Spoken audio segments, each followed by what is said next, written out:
Well, I didn't really expect to ever watch Mufasa, let alone make a video on it. Checking out and talking about the Disney live-action remakes is kind of a pointless effort and futility. I mean, maybe there was stuff to talk about at first, but now it's like, what is there to say? If I ever do a long-ass analysis on the live-action Lilo and Stitch remake, for instance, that's how you'll really know I'm washed. Anyway, I checked out Mufasa just for a completely unrelated video about modern Disney songs that I recently released. Watching the movie itself was nothing more than a courtesy so I could understand the context of the songs. I thought Mufasa would be boring, unsubstantial, and not worth making a video on.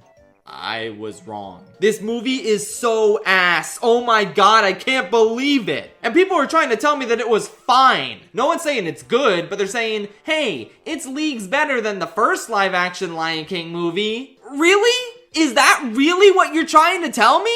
This movie is the culmination of not just the awful aesthetics that plagued the original film, but also subpar music, obnoxious writing, unbearable characters, and some of the lamest attempts at prequel writing I've ever seen in anything. Is it worse than the first live-action Lion King? Well...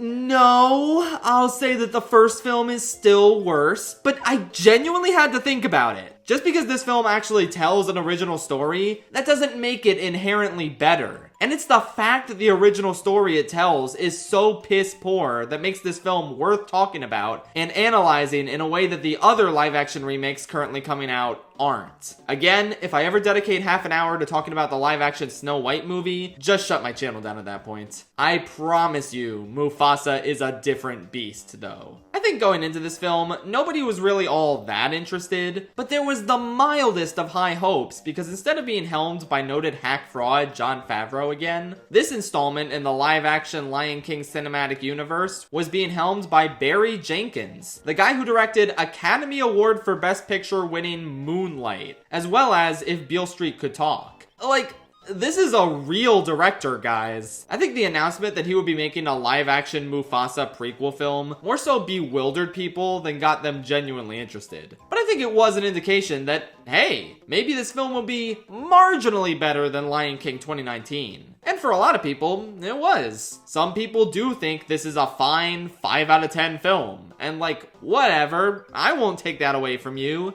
To me, this is just a baffling miscalculation on Jenkins' part. Something that maybe he wanted to imbue with real heart and soul, but just couldn't because how the hell could he? He didn't write the script. That was helmed by the same guy who wrote the 2019 Lion King. And I doubt he really had enough creative control to make this film all that interesting or put his personal stamp on it. At some point, someone on Twitter called him out and said he was too good for Iger's soulless machine. And his response was, "There is nothing soulless about The Lion King. For decades, children have sat in theaters all over the world experiencing collective grief for the first time, engaging with Shakespeare for the first time, across aisles, in a myriad of languages. A most potent vessel for communal empathy." That to me is such a purposefully ignorant response that just completely ignores what the original tweet was saying. They weren't talking about the original Lion King, bro. They were talking about the suffocating live action remake culture that strips these films of their creativity and sense of wonder in order to maximize profits. This was back in April 2024, with the film releasing that December. And a few weeks before it released, he went on record saying that the all-digital style of filmmaking on Mufasa wasn't really his thing, and he probably wouldn't do it again. Some people interpreted this as shitting on the movie and his experience making it before it came out. I don't think that was his intention, but I can't imagine the guy who directed Moonlight can look at this final product and be happy with it. I don't know though, maybe he is, who knows. The other piece of mild interest in terms of someone working behind the scenes of this film was Lin-Manuel Miranda writing the music and lyrics for 5 brand new songs. Well, surely those will be good, right? We'll talk about them later, but suffice to say, they didn't really take the world by storm the way Moana or Encanto's soundtracks did. I mean, you know it's pretty bad when not a single one of them garnered an Oscar nomination, considering this was the year where a song from Emilia Perez won Best Original Song. This was not exactly a strong year for movie music, you guys, and Lin's work still didn't make it in. This movie just felt phoned in at every turn. And my only hope is that Barry Jenkins got a nice fat check for this and can go back to directing real movies now. I guess there's nothing wrong with occasionally doing something for the money. Hell, that's kind of what I'm doing here. The editing on my 3 or 4 upcoming Ace Attorney rankings isn't gonna pay for itself. Have you seen how poorly the first one did in terms of views? I need that money. Nah, I'm just kidding though. I actually really do want to talk about why Mufasa sucks. Let's get into that by getting the most obvious thing out of the way. The movie still looks like ass. Now, I would be lying if I said they didn't try and listen to the criticisms of the 2019 Lion King film, whereas that movie featured characters expressing zero emotions on their faces during what was supposed to be pivotal emotional scenes. This movie at least tries to make the lions more expressive and actually emotive, and I kind of hate it. I know, I'm sorry. On some level, I do appreciate that there was an attempt to fix things, but I think they were just kind of doomed from the start. These designs are unworkable. Seeing them look so realistic but just have these cartoony expressions is hideous and uncomfortable to me. Like, the 2019 Lion King had visuals that sucked, but at least they picked a lane. They went for unflinching realism that had the lack of expression fit the realistic designs. Here, you can't just keep the realistic design but then have their faces look like this. It just looks terrible. There are also some really ugly shots of Zazu flying where he's right up in your face and it feels like a movie from 2009 made for 3D glasses. And once again, the character design is just so bad. You cannot tell who's who in this damn movie. At one point, there's a lion watching the villain lions do villainous things, and I assumed this was Scar. But then it turned out it was some other random asshole lion. There's a shot towards the end with Sarabi and Mufasa's mother in it. And gun to my head, I could not tell you which is which. It's like Mumble's girlfriend and mother in Happy Feet all over again. I'm honestly just glad they made the villain lions white, because then I could actually tell them apart from the other lions. The main villain too, he had a distinct design. I could tell who he was. It's almost like these are the new characters introduced in this movie, and they don't have to conform to the generic, impossible to pick out character designs from the previous film. Now, in terms of Barry Jenkins' deft hands that made this film such a directorial improvement over the previous one, I would like to ask, where is that deft hand? I couldn't find it anywhere. The best I could muster is the odd, mildly interesting shot here and there. There's one shot where Mufasa sees his reflection in a raindrop, and I don't think it looks that great, but I appreciate the intent behind making something semi-interesting looking. The opening song is kind of cool with how the drab environment fades into something more colorful. I think there are some great shots of this snowy mountain they go to. You know, amazing looking snow in this movie. Other than that, I don't know. The lighting is pretty good. Is that something I have to compliment a modern movie on now? It actually had lighting that wasn't washed out or atrocious, and I could see what was going on during the nighttime scenes. Is that really worthy of praise? On the subject of lighting though, I cannot fathom why the dramatic final battle takes place in broad fucking daylight. Surely this should look a little dramatic, but instead I'm getting complete tonal dissonance because it's like the most perfect day outside while we're having this dramatic showdown with the villain lions. Whatever. Overall, this movie could have looked worse. I think it definitely looks better than 2019 Lion King overall. But it's not a dramatic improvement that we really need to harp on. Let's move on to some other fun things to talk about, like the songs. As I expressed in my previous video about modern Disney songs, I don't think the ones Lin wrote for this movie are the worst things in the world. Well, okay, one of them was pretty bad, but we'll talk about that in a sec. The opening song is fine. It's just Mufasa's parents singing about this beautiful promised land, Milele. And it's basically just a generic sounding Lion King song. It matches the tone of the original film's music, but it is just not memorable. The same goes for We Go Together. It's like this traveling song, and it's one of the most generic Disney songs I've ever heard. In one ear and out the other, not much to say about it. I will say, there were two songs I actually kind of liked. The love song Mufasa and Sarabi sing, Tell Me It's You. I mean, that one's not half bad. It kind of sounds like a beta song Lin would have written for Benny and Nina in the Heights. It does feel like classic Lin a lot of the time. The best song in the movie is, ironically enough, the one everyone was clowning on. I Always Wanted a Brother. Yeah, he sings it weird. Yeah, it's hard to understand him in that one part. But honestly, the song's kind of fun and catchy. I don't know, it's sweet and I like it. What can I say?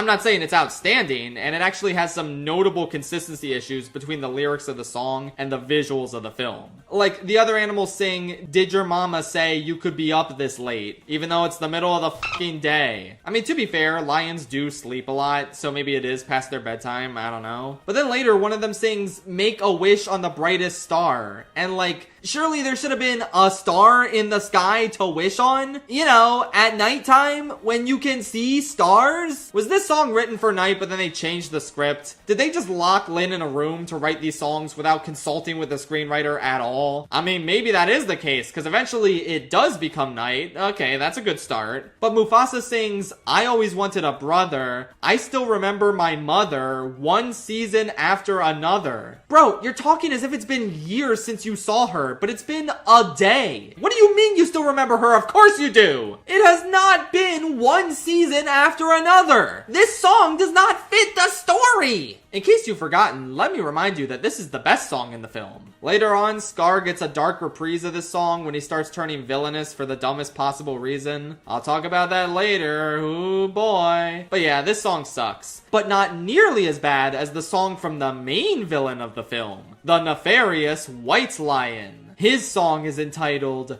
Bye Bye, where he sings stuff like, "I'm gonna be the last thing you see before you go bye bye. I'll make you go bye bye." Keep in mind, this is a villain who has been established as very cold, ruthless, and intimidating up until now. He's also played by Mads Mikkelsen, noted good actor. I kind of thought maybe, if nothing else, I would at least mildly enjoy the villain of this film. And then he just starts singing the Bye Bye song. Maybe this would have suited a more comedic goofball villain, but it's just so jarring compared to his characterization in the rest of the film. And then later on, when he thinks he killed Mufasa, he even says, "Bye bye." Oh my god, incredible. This is genuinely one of the worst villain songs I've ever heard in a Disney film. It's like Lin saw "This Is the Thanks I Get," said, "I can do worse," and then despite his best efforts, didn't quite do worse, but he still produced something in the same ballpark. I mean, it has some good lyrics, but they're all drowned out by the worst, most embarrassing hook imaginable. So yeah, this is a pretty subpar soundtrack overall, and not up to Disney or Lin's usual standards. Kind of a shame. You would hope Lin working on a semi-original project would lead to some bangers, but this comes across as more of a job for him.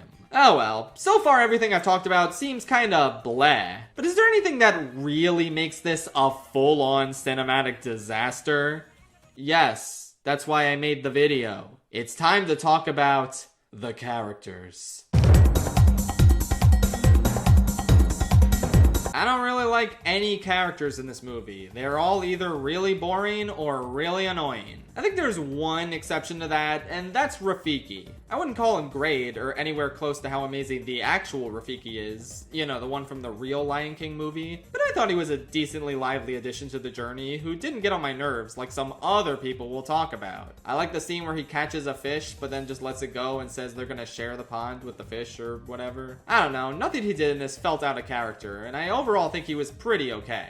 They kind of shove in a ton of exposition about him in his introduction scene. It's just 2 minutes of the Baboon Congress, yes, that's their actual name, talking about, oh, he makes bad things happen when he predicts stuff. He's just like Bruno. Whoa, he has a bad leg. He's an outsider. He needs to get out of here. It's just so rushed and unnecessary, but it's a pretty minor issue. Overall, he's fine. Kind of unscathed compared to the rest of these people. I also think Mufasa himself is fine, but that's kind of a bigger problem with him, considering he's the main character. And I want him to be a little more than fine. I just don't get that much out of him as a protagonist. He's just ultra capable and multi-talented without really needing to overcome that much. Unlike Simba, who had to grapple with the internal conflicts of not seeing himself as brave as his father was, and then being tormented by believing that he killed his father for a while, all of Mufasa's conflicts in this film are external. He gets separated from his parents by a big flood. The leader of the new tribe doesn't like him. He kills the son of this white lion, you know, the one who sings bye bye, and now he's being chased by the bye bye lion and has to get to Milele. So he has these external conflicts, but no real internal ones. He's great in fights. He can sense antelopes from a mile away. He has a super keen sense of smell. He's a great public speaker who can rally all the animals to his cause instantly. It's like, what can't he do? It doesn't even feel like he needs to grow into these traits. He's kind of just perfect and noble from the start. A sharp contrast to how bratty and selfish Simba could be before growing into his role as a noble king. Speaking of which, Mufasa isn't of noble birth in this continuity. He gets separated from his regular parents and adopted by the queen of this other tribe, even though her husband, the king, doesn't like him. Oh, and they have a son named Taka. Man, I wonder who he grows up to be. Instead of just calling him Scar, I am gonna call him Taka for the majority of this review because, well, this character just straight up is not Scar, but we'll get to that. But yeah, basically Mufasa and the actually royal Taka are adopted brothers. They have to leave their tribe who all get fucking killed off screen. That sounds dark and mature, but trust me, it's not, because it happens during the Bye Bye song. This is a movie for babies. And then at the end, they make it to Milele, and Mufasa rallies all the animals to fight the white lions. And they're so impressed with his leadership skills that they all declare him king. I don't know. If you really didn't want to make him noble by blood because this is more inspiring or whatever, I guess this was a fine way to do it. It doesn't bother me as much as I thought it would, but it's still just kind of stupid. Mufasa and Taka aren't really brothers. Like, the movie has the two of them meet where Mufasa's about to get eaten by crocodiles and Taka saves him. And then immediately after that, Taka's like, "Wow, you're my brother now. I always wanted a brother." They sing that song about being brothers after 5 minutes of knowing each other. It's so insanely rushed and forced. And then I guess they grow up together, but it's implied that Mufasa spends all his time with the female lions at the request of Taka's asshole father, who, by the way, is just so cartoonishly mean and terrible to Mufasa. He even gets a ham-fisted redemption scene later on that feels extremely forced. Like, to the point where I feel like I need to apologize to Kerchak from Tarzan. I have my problems with him, but clearly he could have been a lot worse. Anyway though, Mufasa spends all his time with the female lions, which we never see in any scene, but you know, it's happening. So how much time is he really spending with Taka in order for them to form this brotherly bond? Whatever, they're brothers, I guess. It still really weakens the impact of Taka's eventual betrayal, but whatever. It's not like I was invested in the characters of the 2019 live-action Lion King remake, so who cares? Anyway, yeah, I just don't really care about Mufasa in this film. And Sarabi is not much better. In her introduction scene, they kind of do that typical Disney thing of making her ultra competent next to the boys who are a little bumbling. Oh boy. She's also a princess, so I guess that means Mufasa is officially royalty for real, despite not having royal blood. Wow, Disney, good job solving that continuity issue you made for yourself. Obviously, the two fall in love and sing a pretty decent song about it. And I get why Sarabi falls in love with him. He's Mr. Perfect. He saves her life a few times and listens to her and whatever. It makes sense. But I don't think they ever really establish a reason Mufasa is in love with her. It just kinda happens. Every single relationship in this movie is incredibly rushed and inauthentic. Aside from Taka's mom, who's just kind of nice, I guess, and Taka's dad, who's just kind of a generic dickhead most of the time, the only other new character worth talking about is the Bye Bye Lion.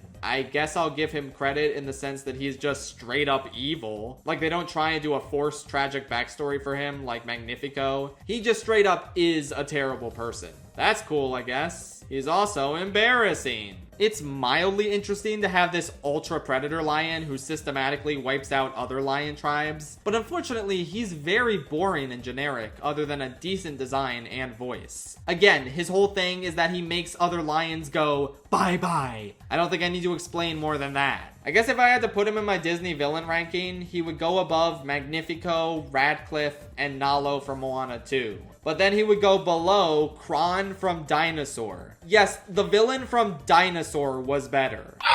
Honestly, at times this movie kind of reminded me of Dinosaur. Most of it is just boring characters walking through really nice looking backgrounds. Anyway, Zazu is also along for the journey, and he is such an annoying little shit in this film. Every single line of dialogue out of his beak is some unfunny quip that adds nothing to the film whatsoever. He finally manages to be helpful once by covering their tracks so the Bye Bye Lion can't find them. But other than that, he is an anchor weighing down this film with terrible dialogue. So overall, only the third most annoying character in this movie. Yeah, it's time to talk about them.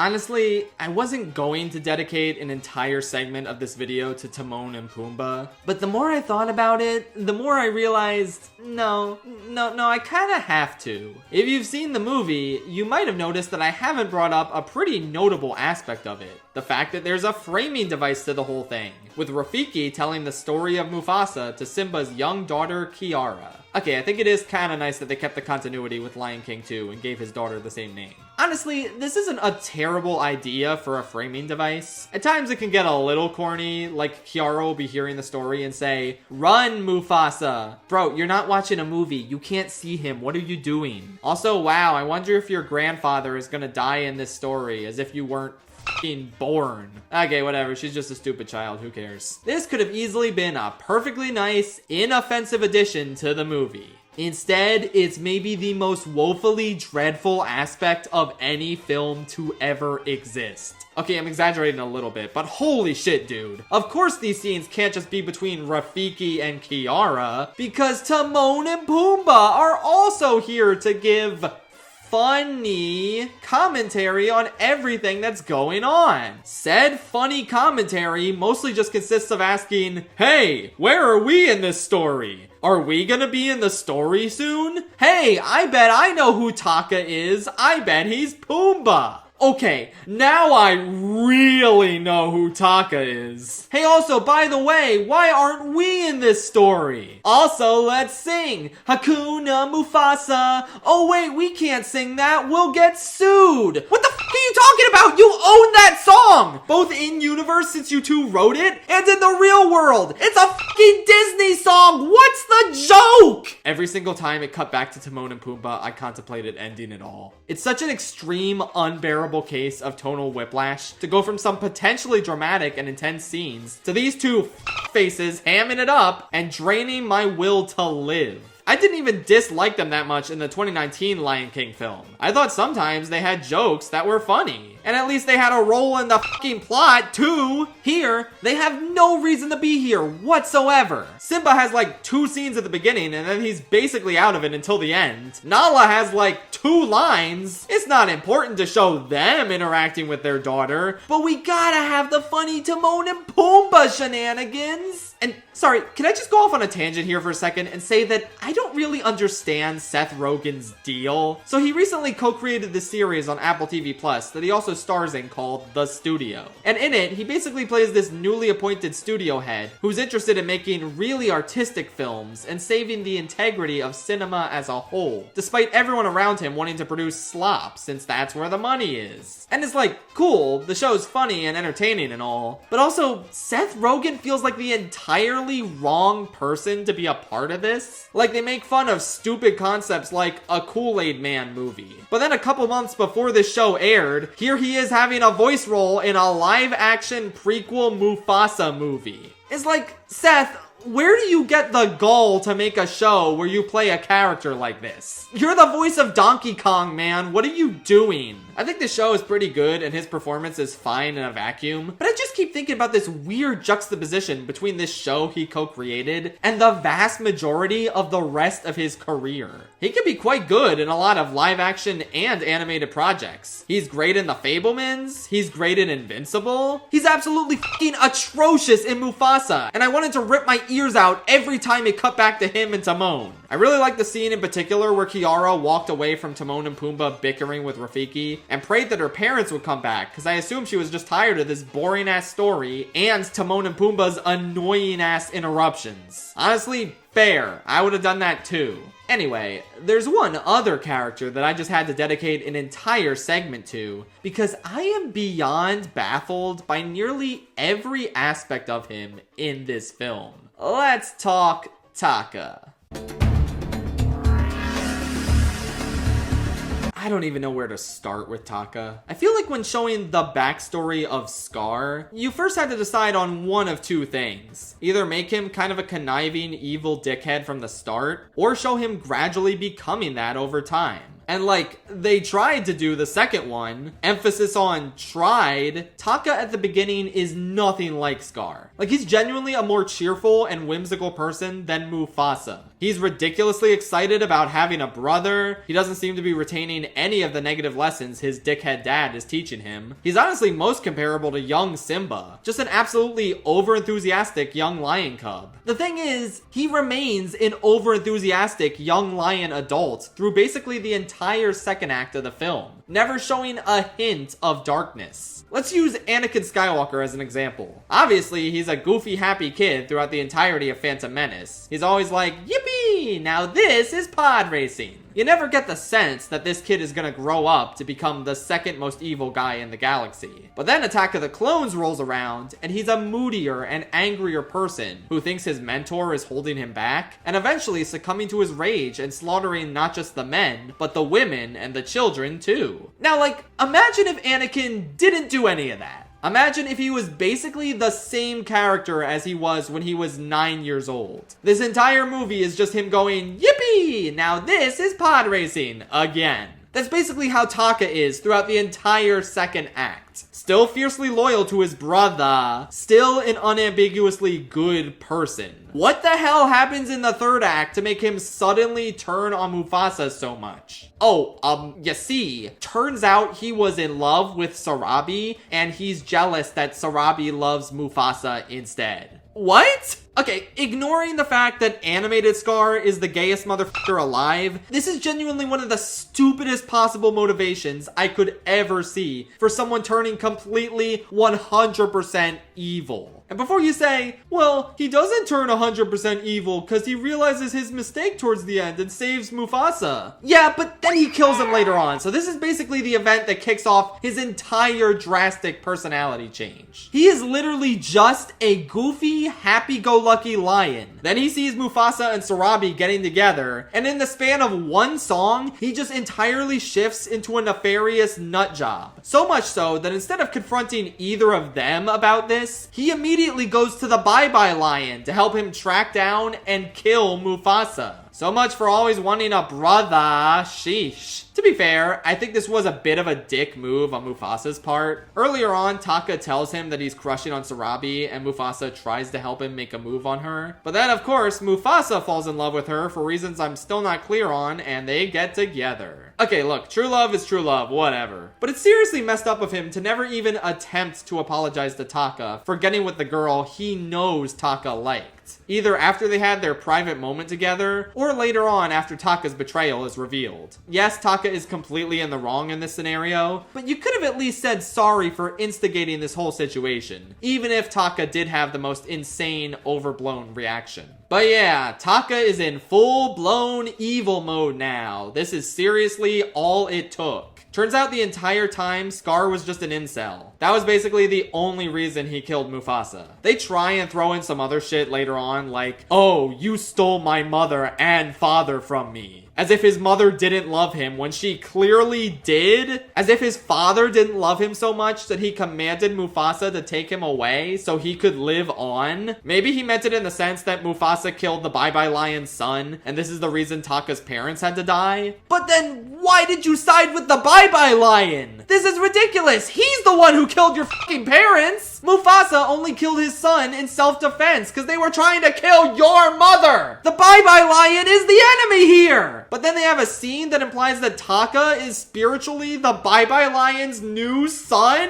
What the kind of movie is this? All of these additional motivations they try and throw in just feel like excuses for Taka being mad that he was cucked. Dude, I'm sorry, but you gotta get over it. Maybe if his character was portrayed as unstable and irrational before this, it could work. But he's just a normal, happy lion. He's literally nothing like Scar in any way. He's not cunning. He's not vengeful. He doesn't hold grudges. It's like they just flipped a switch in his brain and turned him into evil Scar because that's what the plot demands. Eventually, of course, he does come to his senses and try and save Mufasa from the Bye-Bye Lion, even getting scarred in the process. Oh, that makes sense, because he had the scar in the other movie, but in this movie he doesn't have the scar. So I was wondering how he got the scar, so I'm so glad the movie explained how he got the scar. Anyway, yeah, he's like, saw we I tried to have you murdered, and Mufasa's like, look dude, you're my brother and everything, so you can stay in this kingdom, but I can never speak your name again.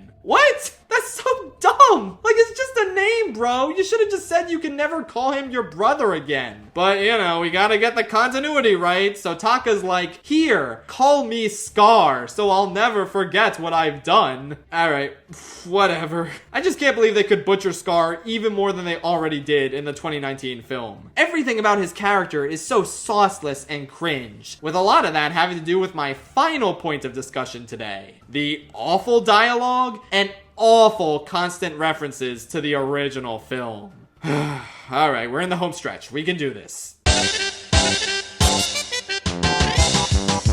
You know, there are some people who told me, aside from the photorealistic animation, this feels like a classic Disney movie. With all due respects, are you people out of your minds? The music is subpar, the characters range from forgettable to annoying, but I think the biggest indication that we are truly in the slop era of Disney has to be the dialogue in this film. You know how people make fun of Marvel movies and their constant quips? He's right behind me, isn't he? Well, that just happened. Sure, it's a bit of an issue, but I don't necessarily think it's as pronounced as a lot of people make it seem. But this film is basically everything people accuse Marvel movies of being. So much of the dialogue is just these awful quips, like, oh, you were saying? This was a bad idea! Well, that's embarrassing. Yeah, well, I meant to do that. Like, forget Marvel, this feels more like a bad CGI kids movie from the 2000s. I got war flashbacks to Garfield, A Tale of Two Kitties watching this. I mean, I guess to be fair, this is A Tale of Two Kitties, so that makes sense. Anyway, yeah, the whole movie is like this. And it only gets worse when Zazu, the quip machine, is introduced. I think that went quite well, all things considered. Oh, yep, everyone's walking away from me. Oh, yep, oh boy, this is a thing that is happening. I am going to fucking kill you. Please shut up. Would you believe me if I told you these are not the most annoying aspects of the screenplay? The things that really make this movie grind my gears more than anything else are the constant ham-fisted references to the original Lion King. They keep repeating shit like the circle of life and he lives in you until it loses all meaning. But even that's nothing compared to how much this movie feels the need to over-explain how every little bit of the original Lion King came to be. Have you ever wondered how Rafiki got his stick? You know, his famous walking stick that was such an integral part of his character? Well, he was holding on to a tree and the branch broke. And he fell off the tree with it, and then he holds it up dramatically to indicate that, yes, this is the stick, this is Rafiki's stick. Did they expect us to clap at that moment? I don't know, some Disney adults probably did. Fucking hell. We obviously have to get the origin of Scar's scar, like I mentioned earlier. And then there's also two different instances where we see young Scar having to help Mufasa up, in the same exact way as the scene where he kills him. One of these would have been annoying, but excusable enough. Two is out of control. I don't know how you can look at these things and see anything other than cringe desperation to recapture what made that original story great. Unless you really want to go the route of, again, it's like poetry sort of, they rhyme. Genuinely, nothing was more ham-fisted than this though. We don't need to echo the scene twice to show the progression of Scar and Mufasa's collapsing relationship. What are the odds that they would get into this exact scenario 3 fucking times at different places in their life? It's just unfathomably stupid. Oh, I'm sorry, I should have saved the term unfathomably stupid for this last bit. Have you ever wanted to see the origin of Pride Rock? What? Now I know what you're thinking. What the fuck are you talking about? It's a rock. No, but you see, it didn't always look like that. See, in the final battle, there's a big earthquake, and the rock splits in half. And the one part that the guys stand on in The Lion King, that one part falls down, and you get to see that happening in real time. Aren't you happy you got to witness the birth of Pride Rock? Wow. Dude, Pride rocks! Honestly, maybe that's the real reason I made this video. Just the fact that I was forced to bear witness to all of these stupid, dumbass fan service scenes that I somehow didn't get spoiled for me because I just never saw anyone talk about them. Now that I have, I need to express to the rest of you that these scenes exist, or else I'll go insane! This movie drove me up a wall with how incomprehensibly stupid it is. And I'm personally baffled that there are people who will tell you it's not that bad. Like, how? Genuinely, what do you see in this film that has so much artistic merit that it warrants it not being lumped in the same category as the 2019 Lion King? I will concede that it is probably better than that one, but it's a marginal difference. Mufasa is an absolute slog and a seemingly endless exercise in frustration and stupidity. It's boring, it's annoying, it doesn't look that great, it has absolutely nothing to say. Some people were surprised I wanted to talk about this film because they just saw it as empty. And on some level, it is. But I think empty is a term better saved for something like Moana 2. A movie that functions and goes through the motions without inspiring any real positive or negative emotions in me. Mufasa is genuinely so much worse. It's pretty much everything people have complained about for years with blockbusters, prequels, bad kids movies, and more all rolled into one absolutely nauseating package. It was an interesting idea compared to the typical live-action remake schlock, but it was just executed in the worst possible way, and it's pretty indistinguishable from the rest of those films quality-wise. I suppose it made a lot of money, but not nearly as much as its predecessor. So I don't know if Disney considers follow-ups to their live-action remakes to be a fruitful endeavor going forward. All I know is, artistically, this was not it. Even if this was a 2D animated film, it would still be pretty bad based on the writing alone. At least it would look pretty, I suppose, but it wouldn't hide how cynical, and yes, soulless this movie really is deep down. Well, that's a bit of a depressing way to end this. So now for my regularly scheduled non-mainstream animated film discussion to top us off. The Tale of the Fox is an astounding stop-motion animated film from 1937. It was released 8 months before Snow White. Yeah, it's an oldie and a goodie. A stunningly animated fable with so many wacky slapstick shenanigans. It's funny as hell and well worth your time, especially since it's only an hour and 5 minutes long. I promise there's more life in one frame of this film than there is the entirety of Mufasa. It really is so nice to be able to talk about obscure movies here and there. Me personally, I absolutely love hearing what other smart and talented creators have to say about ultra-specific topics, because it's just interesting how personal those sorts of videos feel. And wouldn't you know it, there's actually a platform out there that really specializes in this sort of thoughtful and engaging content from creators you love. And that platform is Nebula. That's right, folks, I've officially joined up with Nebula, seat at the table. You may have heard of them from other creators already, but if you haven't, Nebula is an ad-free, independent creator-owned streaming platform specializing in thoughtful content and high-production exclusive creations. You can find a ton of original and engaging videos on the platform from some of your favorite creators, such as Legal Eagle, Tierzoo, Patrick Willems, Abigail Thorne, and so many more. Check out Abigail's original Shakespearean transformative play, The Prince, for instance. It's fantastic and exclusive to Nebula. The same is true for Patrick's upcoming feature film, The Dinner Plan. Or if you're wondering, what's in it for me as a Shea Frillis fan? Well, if you join Nebula, you can see my videos early before they even hit YouTube. Brag about that to your friends. But don't you dare spoil any of my ranking videos on the subreddit, I swear to God. It's not just me either. Tons of creators you know and love on YouTube post their videos to Nebula first. And joining Nebula is a great way to support those creators and not only watch their videos early, but watch them without ads. Oh, it's so heavenly. New Nebula subscribers will get guest passes. There's no payment info required to redeem one, and no restrictions on what you can watch. Also, if you're in a gift-giving mood and want to share what Nebula has to offer with your family and friends, Nebula is now offering monthly, annual, and lifetime gift cards. Wow, this sounds great. How can I join Nebula and support you in doing so, Schaff? Well, I'm glad you asked. With my link, you can get 40% off of Nebula. It's just $36 a year or $3 a month, at go.nebula.tv/Shafrillis. You can even scan the nifty QR code on screen to start the process of signing up and supporting me. Have fun enjoying all the original content Nebula has to offer, on top of early, ad-free versions of my videos. Hope to see you there.